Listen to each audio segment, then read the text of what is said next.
Hello. हाँ जी। तो आप सभी को नमस्कार, गुड इवनिंग दोस्तों। हंस ऑनलाइन एजुकेशन के ऑनलाइन प्लेटफॉर्म पे आप सभी का हार्दिक स्वागत है, अभिनंदन है। जैसा कि मैंने आपसे वादा किया था दोस्तों, और मैं उस वादे को तोड़ चढ़ाऊंगा कि सातवीं की तो नहीं कहूंगा मैं, जितनी भी बुक्स है दोस्तों, किसकी, हमारा राजस्थान, उनकी प्रतिदिन कक्षा लेकर आने का आपसे वादा किया था मैंने कि मैं दोस्तों आपके साथ में आऊंगा रात्रि 8 बजे प्रतिदिन। पर आप सभी दोस्तों के जो विचार था, कमेंट है, उसके अनुसार कि सर आप प्रतिदिन 9 बजे आए। देखो 8 बजे तक सर बहुत सारे जो विद्यार्थी हैं वो खाना वगैरह खा रहे होते हैं, तो वो उस समय फ्री नहीं होते। तो मैंने आपके कहने के मुताबिक जो आज कक्षा वो 9 बजे आएगी, और आगामी जितनी भी कक्षाएं आएंगी उनका समय 9 बजे रहेगा। और आप नीचे कमेंट कर देवें कि आप इस कक्षा को कहां से देख रहे हैं, और सभी क्वेश्चनों का आंसर दोस्तों देते जाना। ओके, चलो देखते हैं। अपना पहला क्वेश्चन है, आज अपना तीसरा लेसन है हमारा राजस्थान कक्षा 7 का, जिसका नाम है कृषि और सिंचाई। दोस्तों कृषि और सिंचाई जितने क्वेश्चन इसके बनते थे मैंने बनाने की पूरी कोशिश की है, और आपके लिए ये क्वेश्चन रामबाण साबित होंगे आने वाली परीक्षाओं में। चलो बढ़ते हैं, ज्यादा बातें ना करें। ऋतु के आधार पर देखो दोस्तों, ऋतु के आधार पर फसलों को कितने प्रकार में बांटा गया है, या ऋतु के आधार पर फसलें कितने तरह की होती हैं? 4, 3, 5, 2। तो इसका आंसर सभी दोस्त कमेंट बॉक्स में कमेंट करें, क्या आना चाहिए? तो दोस्तों इसका आंसर आएगा 3। एक देखो, किसके आधार पर? ऋतु के आधार पर। एक दोस्तों फसल होती है जिसका नाम है खरीफ, खरीफ की फसल। एक दोस्तों होती है रबी, और एक दोस्तों होती है फसल किसकी?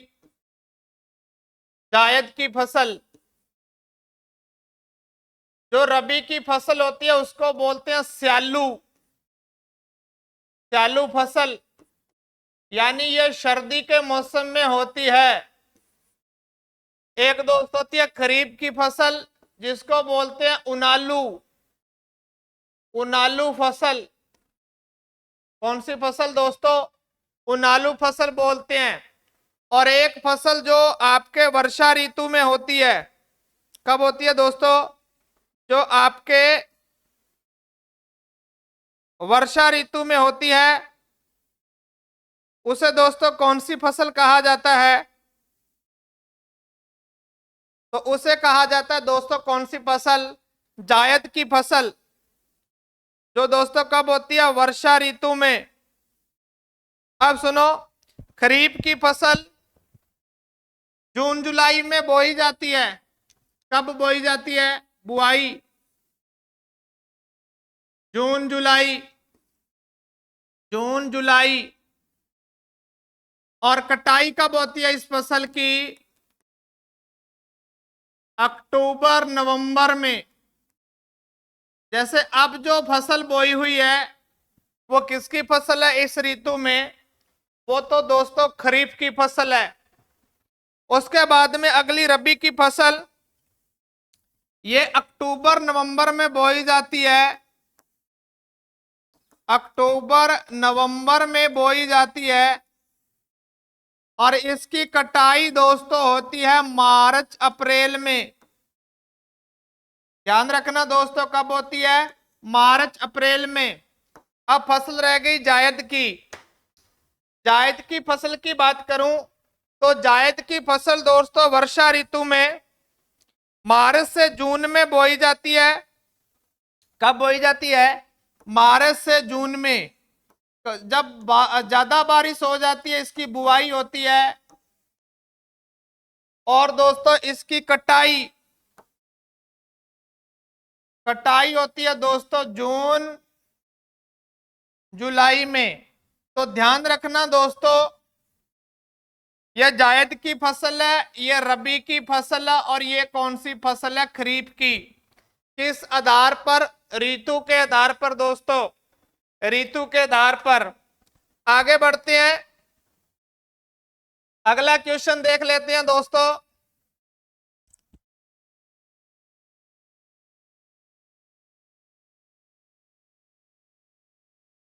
अगला क्वेश्चन है, बहुत ही अच्छा क्वेश्चन है। निम्न में से खरीफ की फसल का समूह है। निम्न में से खरीफ की फसल का समूह है। तो अब मैं थोड़ा साइड में हो जाता हूं, आप इसको देख पा रहे होंगे।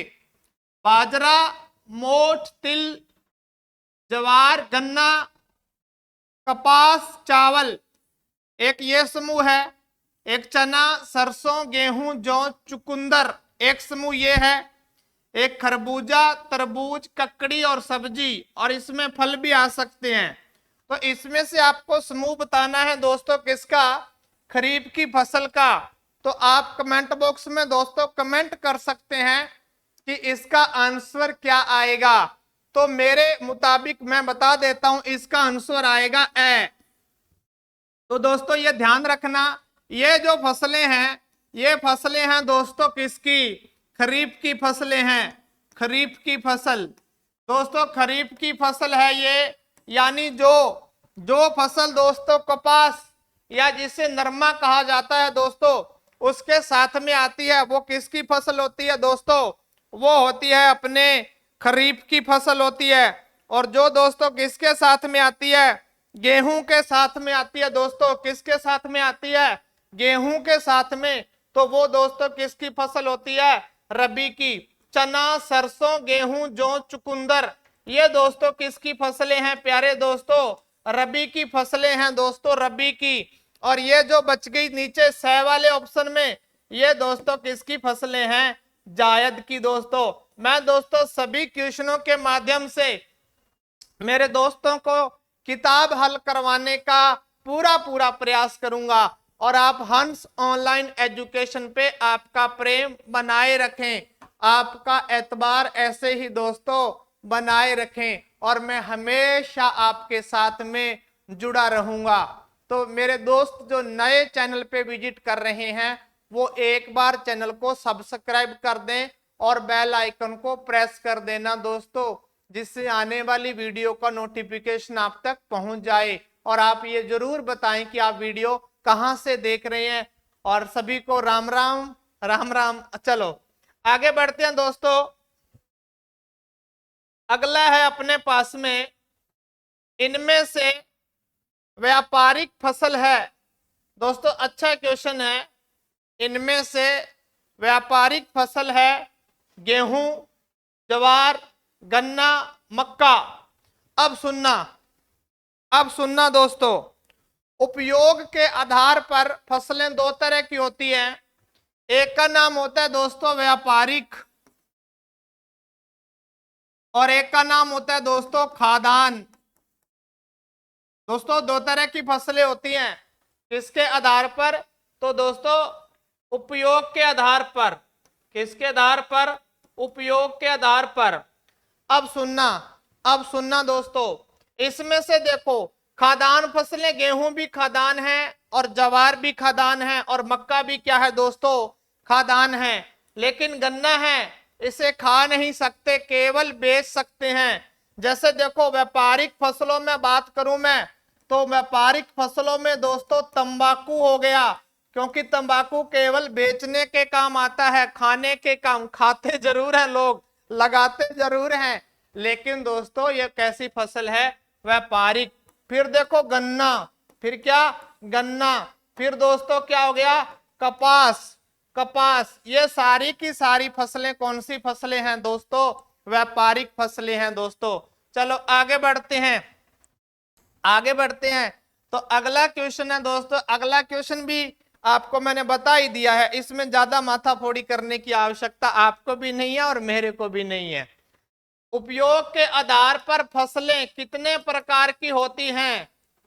2, 3, 4, 5। तो ये मैंने बता दिया आपको कितने तरह की दोस्तों, 2 तरह की होती हैं। एक तो खाद्यान्न होती है दोस्तों, एक कौन सी होती है? व्यापारिक होती है। एक मैं आपसे दोस्तों रिक्वेस्ट करूंगा कि आप एक बार चलते चलते कमेंट कर दें कि आपको ये वाली कक्षा कैसी लग रही है, और आप सभी अपना अपना व्हाट्सएप स्टेटस लगाएं और कितने भी ग्रुप हैं आपके पास उसमें ये शेयर करें। देखो दोस्तों, सीईटी की तैयारी करने वाले विद्यार्थियों को, आपके दोस्तों को उससे क्या होना चाहिए दोस्तों? फायदा होना चाहिए दोस्तों। क्या होना चाहिए? फायदा होना चाहिए। चलो आगे बढ़ते हैं, अगला क्वेश्चन है दोस्तों, आगे बढ़ते हैं। चलो देखो, निम्न में से किस फसल के उत्पादन में राजस्थान भारत में प्रथम स्थान पर है? निम्न में से किस फसल के उत्पादन में भारत प्रथम स्थान पर है? पहला ऑप्शन है बाजरा, दूसरा इसबगोल, ब नंबर है सरसों और गवार, स नंबर है मोठ और जीरा, और द नंबर ऑप्शन है दोस्तों उपयुक्त सभी। मैं आपको थोड़ा सा वक्त दे रहा हूं, आप सोच समझ के इसका आंसर दें, आंसर दें। तो आंसर आने शुरू हो गए हैं। चलो, तो इसका आंसर आएगा द, उपरोक्त सभी, उपरोक्त सभी। यानी ये सारी फसलों में दोस्तों राजस्थान क्या है? राजस्थान क्या है? संपूर्ण मेरे भारत में क्या है? टॉप है उत्पादन में। चलो आगे बढ़ते हैं दोस्तों, आगे बढ़ते हैं। अगला क्वेश्चन है आपके लिए, एशिया महाद्वीप का सबसे बड़ा कृषि फार्म राजस्थान के कौन से जिले में स्थित है? बेहतरीन क्वेश्चन है, बेहतरीन क्वेश्चन है, और मेरे दोस्तों के आंसर आने भी शुरू हो गए हैं। एशिया महाद्वीप का सबसे बड़ा कृषि फार्म राजस्थान के कौन से जिले में है? बीकानेर, गंगानगर, बूंदी, जयपुर। तो इसका आंसर आएगा दोस्तों गंगानगर, और गंगानगर के कहां पर? तो दोस्तों सूरतगढ़ में। कहां पर है दोस्तों? सूरतगढ़ में। गंगानगर के दोस्तों कहां पर है? सूरतगढ़ में। ओके, चलो बढ़ते हैं दोस्तों अगले क्वेश्चन की तरफ। अगला क्वेश्चन है दोस्तों, बेहतरीन क्वेश्चन है, ये भी आपके लिए अच्छा क्वेश्चन हो सकता है आने वाली परीक्षाओं में, ये आपके लिए रामबाण साबित हो सकता है। राजस्थान में सर्वाधिक सिंचाई किस साधन से की जाती है? राजस्थान में सर्वाधिक सिंचाई किस साधन से की जाती है? नहरें, तालाब, कुआं व नलकूप, अन्य स्रोत। तो मैं आपको थोड़ा सा वक्त दे रहा हूं, आप दोस्तों कमेंट करके बताएं इसका आंसर क्या आएगा। आपको मैं थोड़ा सा वक्त दे रहा हूं दोस्तों, तो आप इसका आंसर, अभी कमेंट आना शुरू हो गया, बहुत ही अच्छा। तो इसका आंसर आएगा दोस्तों स, कुएं एवं नलकूप। क्या आएगा दोस्तों? कुएं एवं नलकूप। बढ़ता हूं मैं अगले क्वेश्चन की तरफ दोस्तों। अगला क्वेश्चन है और इसकी व्याख्या बताऊंगा मैं। अब देखना, राजस्थान में सकल सिंचित क्षेत्र का सिंचाई के साधनों के अनुसार, सिंचाई के साधनों के अनुसार इसका वर्गीकरण 2023-24 के अनुसार सर्वाधिक जो दोस्तों सिंचाई होती है, सिंचाई क्या होता है? जिससे अपने फसलों को पानी देते हैं।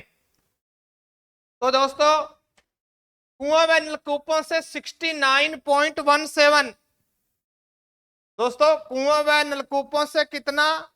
तो कुआं व नलकूपों से दोस्तों 69.17% सिंचाई होती है।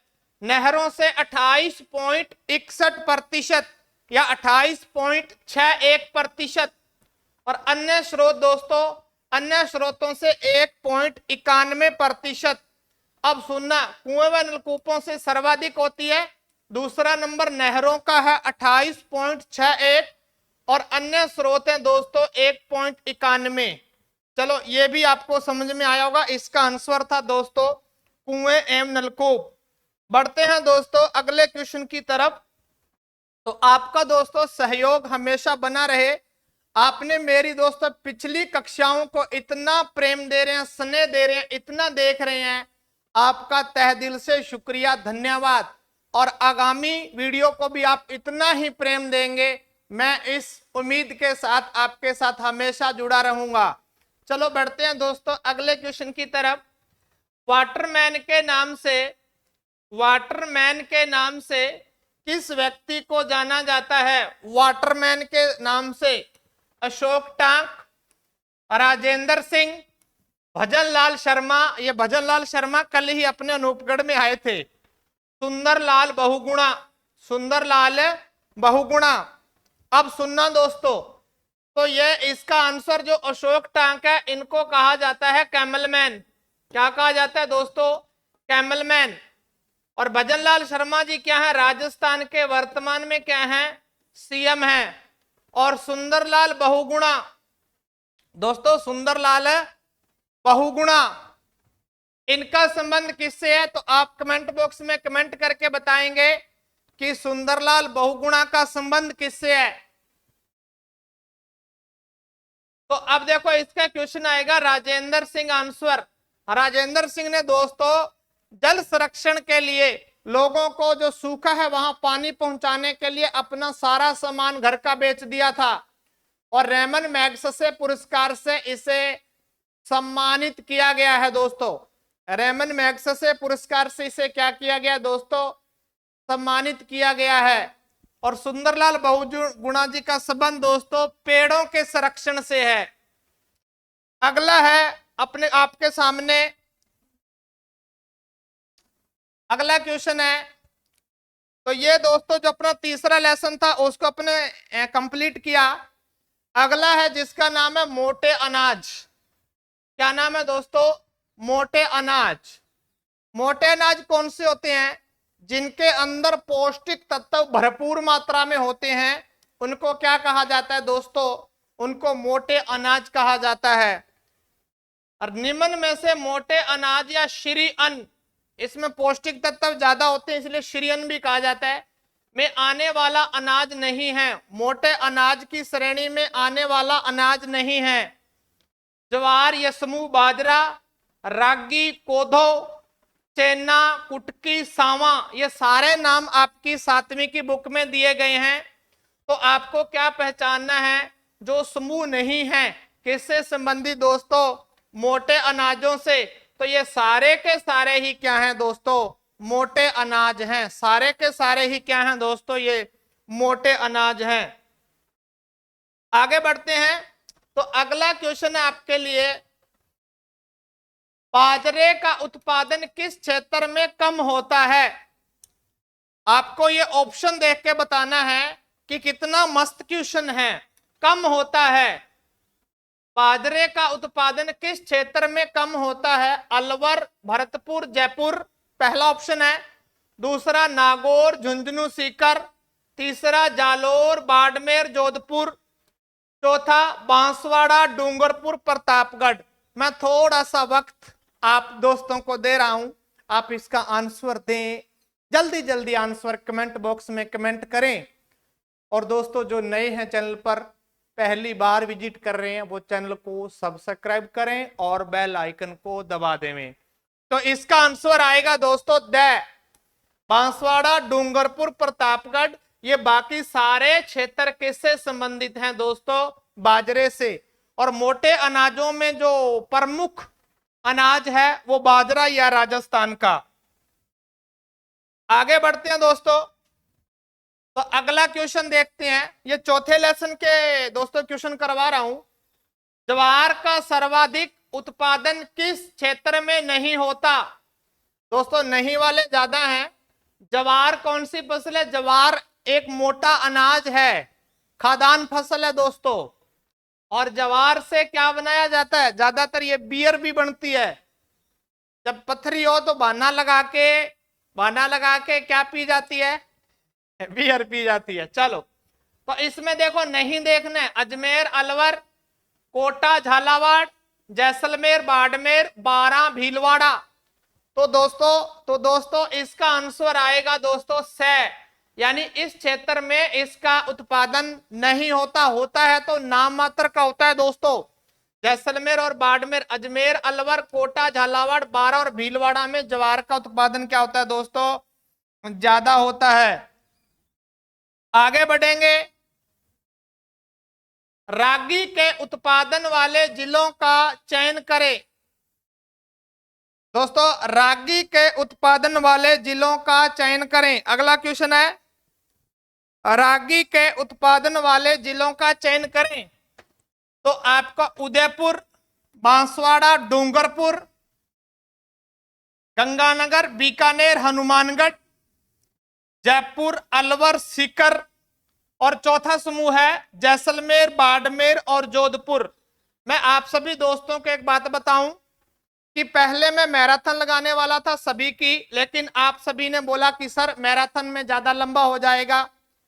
फिर मैंने अपना प्लान बदल के 8 बजे टाइम किया। फिर आपने कहा सर 8 बजे जल्दी 9 बजे करो। अब मैं 9 बजे से टाइम आगे पीछे नहीं करूंगा। ओके, तो इसका आंसर आएगा दोस्तों ए अनार, उदयपुर, बांसवाड़ा और डूंगरपुर। आगे देखते हैं दोस्तों, बढ़ते हैं आगे।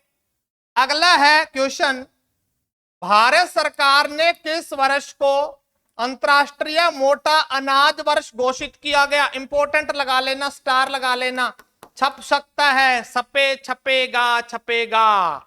अब सुनना, भारत सरकार ने किस वर्ष को अंतरराष्ट्रीय मोटे अनाज वर्ष घोषित किया? 25, 2024, 2023, 2022? तो कमेंट कर दें। चलो मैं थोड़ा सा वक्त दे रहा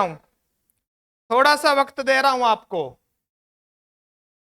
थोड़ा सा वक्त दोस्तों, थोड़ा सा वक्त। ये है आंसर आ गया सैसलेट 2023। चलो बढ़ते हैं दोस्तों अगले क्वेश्चन की तरफ। और ये जो क्वेश्चन है ये एक ही क्वेश्चन था, राजस्थान में कृषि विपणन। देखो दोस्तों, ऐसे कचरा बनाने को तो कितने ही बना ले, लेकिन जो आपकी परीक्षा में आपको सहायता दे। अब सुनो मेरी बात, अब कक्षा 9 बजे रहेगी और आप डेली, आपको लाइव कितने बजे आना है? 9 बजे। तब तक खुद का पढ़ना है, आरामदारी से सोते सोते कक्षा देखनी है, बिना डिप्रेशन के, बिना किसी चिंता के, और आपका बढ़िया तरीके से सब सिस्टम सेट हो जाएगा। और सीईटी में झंडे गाड़ देंगे इस बार।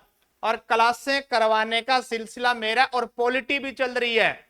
जिस दोस्त को पॉलिटी करनी है निःशुल्क, वो पॉलिटी भी देख सकता है। इसकी प्लेलिस्ट में जल्दी तैयार करवाता हूं। और मैथ भी करवाई जा रही है, बलविंदर सर के द्वारा बहुत बढ़िया तरीके से मैथ करवाई जा रही है। हंस ऑनलाइन एजुकेशन आपके लिए समर्पित है दोस्तों इस बार। और जो नए दोस्त हैं वो चैनल को सब्सक्राइब कर लो और बेल आइकन को दबा दो। मिलते हैं दोस्तों, डेली मिलेंगे। अब तो मिलते क्या, डेली मिलेंगे। चलो देखो, राजस्थान राज्य कृषि विपणन बोर्ड की स्थापना कब की गई? राजस्थान राज्य कृषि विपणन बोर्ड की स्थापना कब की गई? 1973, 1972, 1974, 1975?